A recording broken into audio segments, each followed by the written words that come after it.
And welcome back to my YouTube. Boy, I got a split type of YouTube for you. It's a little confusing, but I'm going to do my best to try to explain it. Now again, remember, this is the older Mona Lisa. It is absolutely 100% a beautiful, beautiful, beautiful woman. Okay, and this so happens to be the younger Mona Lisa. It is absolutely a beautiful young lady. Now, I'm going to show you some images in which I want you to really please try to pay attention. Don't forget that this so happens to be a diary of Leonardo da Vinci's works. It's also a registry and many, many other things. Follow over my 1,000 YouTubes and you'll understand what I am trying to tell you, the world, that so we can go viral with this and let this be next to the Mona sitting in Europe. Okay, now this is a X-ray. This is an X-ray that's out of the painting of mine. Okay, so I just want to let you know different variations of colors, and when you pull down and get into his collar right in this area, it's going to change. You see how it just looks like a bunch of doo-doo or so, but I'm going to show you how that comes out to be the X-rays in which they have pulled out of the Mona. So bear with me and I will do my best to try to explain. So this is also a X-ray that is in a different color or form, and this so happens to be a snake. This snake is going to go into this image right here, and I'm going to pull this down for you to see. Now this is a face of Leonardo da Vinci's X-ray that they pulled out of, obviously, the Mona Lisa. Well, when you overlay my painting over where the snake is, it fits 100%. Now, it's very difficult for you to see that kind of color variation. I'm going to pull this down a little bit more and see if it goes vice versa. Not too good though. So it has to go the way I was doing it, and I keep getting things backwards on overlays. So this is where it fits exactly. Now you can see this V that runs. That's this V that runs. Okay, and I know the white is kind of wiping out our finds because of the way photography is, but if you screen shoot this, or I'm going to put it side by side, I'll put it side by side like this, so you can see how this snake design fits in this area. You can see the little loop in here, how the little loop goes, and there's going to be ears in here. Well, that is a very, very small minimum way of trying to explain what I am trying to explain. Okay, so bear with me because we're going to be more into this. Now I'm going to put down the blue for a second. We're going to be jumping around. Now I want to show you that this particular image, which is in front of you. Now this has the bird nose. Okay, it's got the eye, the bird nose. So I'm going to move this back up for a second, and you're going to understand the bird nose.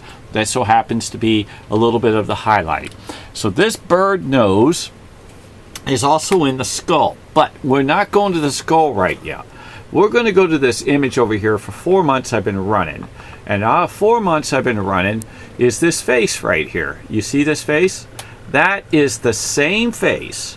Okay, that is the same face as what you were just looking at.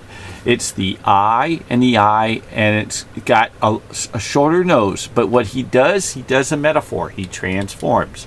So this face with the high forehead and the eyes to be so buoyant, okay, is this image right here, right in front of you. Now, remember, under different layers, you have different sheets. You start little, you do the outline of the face, you do the eyes, and then you keep adding, you end up with a bigger fill like you do here. And then when you're all done, you end up with a image like this that's going to color in the works of your art.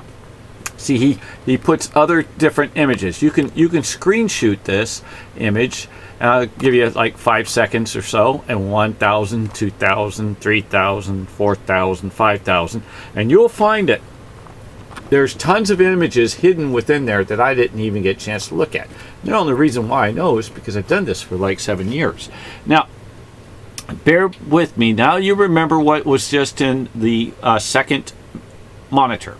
Now, I'm going to put this to the side to try to recall. Oh, this image right here, this particular image is the image I'm going to put of this image here is out of my painting. This is out of the Mona.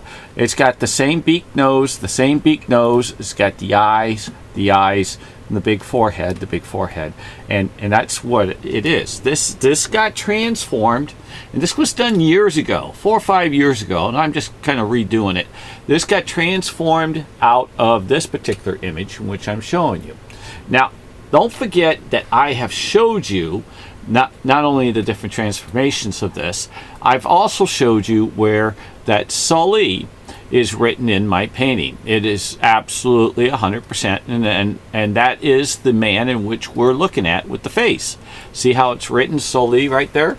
Okay, it's right here, S-U-L-A-I, and he also uses the U as an A. So I'm going to kind of cut a little quicker for you so we can get a little bit going, because in this particular issue, or issue, well, it kind of becomes an issue, for the reason is because there's so much of it, it's like so much proof that I have. I've probably got 10,000, 15,000, I don't know, unbelievable amount of proof. So now we know that this image and these two images, if I blow this up even a little bit more for you, how this image is kind of looks a little bit of the devil, huh? Matter of fact, he named him the devil. Wow! Sully was nicknamed the devil. Look it up, Andre Sully. He lived with Leonardo da Vinci till 1518. Not after 1519. Leonardo da Vinci died at 1519. Wow, Melzi lived all the full. Wow, he looks like the devil. Oh, you got the horns. You got the no. Oh my goodness gracious, we hit it right on the nail. Wow, Leo is unbelievable, and God has given me the right metaphor to explain to you what it is. Okay, so I'm going to put this off to the side right here, and that's what this image is. See, this image right here, this tan image with another face that I laid over the top. What he does is he lays faces over top of faces over top of faces over top of faces. So you're going to see the same image that we say as the devil that's here is in here. He's underneath this image in which I overlaid, has his name written in here still, if you screen shoot it, and it just keeps getting bigger and bigger. Now I want to show you this. Watch this. This so happens to be the image that's in the Mona Lisa. It is the skull. Now if you want to know where I'm going with this, I'm going to zoom this in for you to understand, because right here and here, what he does is he keeps adding bigger and bigger, and he keeps throwing, so he keeps making bigger and bigger and bigger faces. Those little images is the face of, here we go, right there. So when you overlay, the noses fit. See? They fit in those little slots. That's the way Leo is. Now, he won't give me all this yet. He gives you portions, and I've told you that before. If he does, I haven't found it yet. He gives you, like, connect the dots. So this image here is this image here is these images, how he keeps making them bigger and bigger. So imagine this, and then I threw another one over the top, and another one over the top, and it continue bigger and bigger and bigger. That's what he does when he builds his skulls and his other images.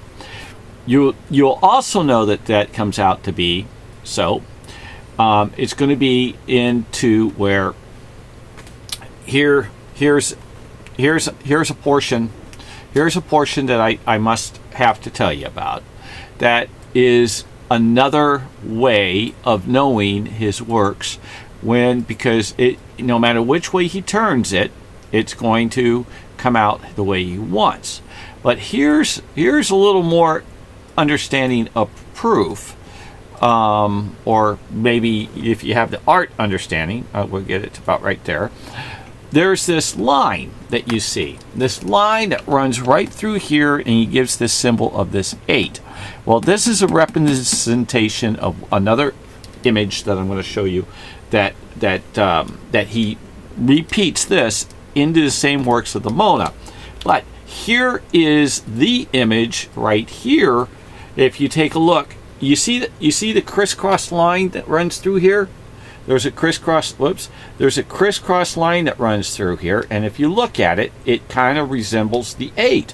So when you reduce it back down and you go over to this 8 that's floating here, which is way too small, so I have to see about reducing this even much smaller and then putting it over the top in the same area. And that's where she lays. See, it has this notch in here. Here's the notch. So when it gets into its right proper size, and you get into that particular area of the size in which he made, that is Leonardo da Vinci's. My arthritis makes me lose it on some of this stuff. Also, you're right. Look at this, because here's the 8, which equals the face, and here you can see how the horse face here. This is a horse face, like a rider would be on it. That is right here. You can see the outline and shadows, how it's going to match in that particular area. But don't forget, he makes some moves, so he's going to be everywhere when he does do his placings. So Leonardo da Vinci is very, very tricky.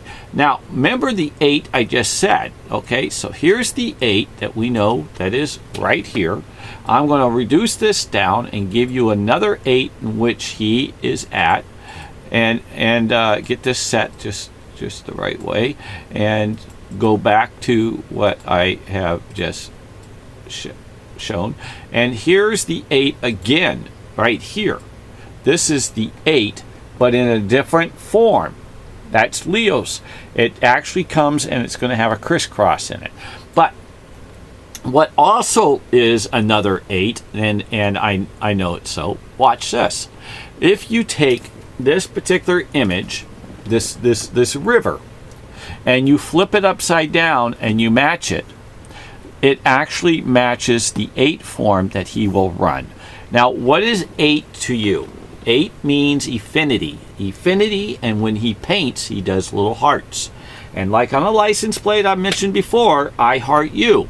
And that means I love you. Another innuendo of a code for Leonardo da Vinci.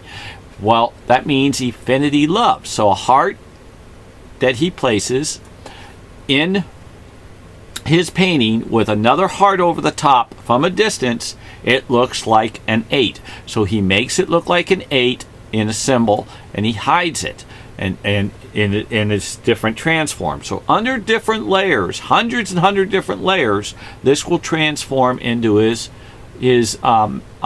metaphor. So when that means everything he's painting with a heart on top of a heart, which equals 8, he's given the innuendo infinity love. So that's what he's painting, infinity love, and he uses these colors of codes and such, until he gets the main painting that he's after, which is he's getting after this. This is the Mona Lisa. So these are pixels of inside here, smaller than what you would find in your 4K 8K screen. These micro images are, when they're blown up, these are not just pixelizing because of the TV. They're actually smaller than the pixels in the TV. My dad was Don's TV, and I made this special computer and had a special monitor and all this other sorts. I've been doing it for some time. Now these three dots right here, as you can see, these well, they're actually more than three, but these three main dots, okay, that run across here, they actually are a marking for Salvator Mundi, and I did a YouTube on that and sent it to the prince. So when you take Salvator Mundi, for example, and you grab it, let's say this is Salvator, I don't have it here, and you turn it in a degree angle such as this, and you line up with those markings right there, Salvator would flow in similar effect to what I'm trying to show you, like something similar to that. Because see, Leo puts his artwork everywhere in his artworks, and he multiplies the Mona everywhere. Why he does that is because he has this ism. It's a love ism. Okay, I discussed this matter with an official state individual today, and his name was Robert. He's a very nice guy. I impressed him pretty much, and I hope so, because I worked very hard to learn what I have. Very nice guy. I hope he sends me an email. I'd love to hear from you guys. My email is medionpassion@gmail.com. But let me just tell you about the love Leo was obsessed about. So what is it that you become the best? What is it that you become the best? Well, you put all your love in it. So guess what happened to Leo to be the best? Think about it. He put all his love into expressing his love of the Mona. His love is the Mona. He is the Mona. His lovers are the Mona. His mother's the Mona. Mary Magdalene's the Mona. Mary of Jesus is the Mona. La Bella Principessa is the Mona. Who is the man? He is the same. He is both. He is the same. In other words, there's 300 men that he's metaphored into this. He's got 300 women he's metaphored. I'm just giving you a wild number. And the reason is because he loved everybody. Leonardo da Vinci loved everybody. Okay? He was not a bad person. He was a person that was admired for his love and his art, because he put his love in his art and expressed all his talent to express his love. And it shows today at 565 years. That's about the best I can think of to try to tell you. And I'm thinking from the heart. And it was very, very good to talk to Robert today, for the reason is it got me to think on the love. Now, this again was out of the Mona. And when you go to put it up in here, it's going to be everywhere in here. And it's going to be everywhere in here, no matter what. Because there's thousands of layers. Thousands. Imagine wearing some clothes, and you wore every single stitch of different type of clothes that went all the way back into, caveman day. And you start taking them off. Each one was layers, and it's going to show you. And that's what it was. It's layers of him, layers of his lovers, layers of his talent and his hidden works and his ability. And he loved it so much, he wanted to learn to show the impression of everybody that admired him for being so smart that, yeah, I want to be patted on the back if I was him. I want to be patted on the back of my abilities. I want to be respected. I want to be wealthy. I want to support the ones around me. You support yours. And so with that, I got to tell you, I'm running short here, and I know it got a little bit long, but remember, this YouTube is of love, and I got to say, hey, may God bless the whole world, the universe and the heavens. Wash your hands, social distance, and wear a mask. Don't forget to subscribe, and also YouTube channel. Okay, the YouTube channel for kids. Deal with it, okay? Because it's awesome. In Jesus' name, amen.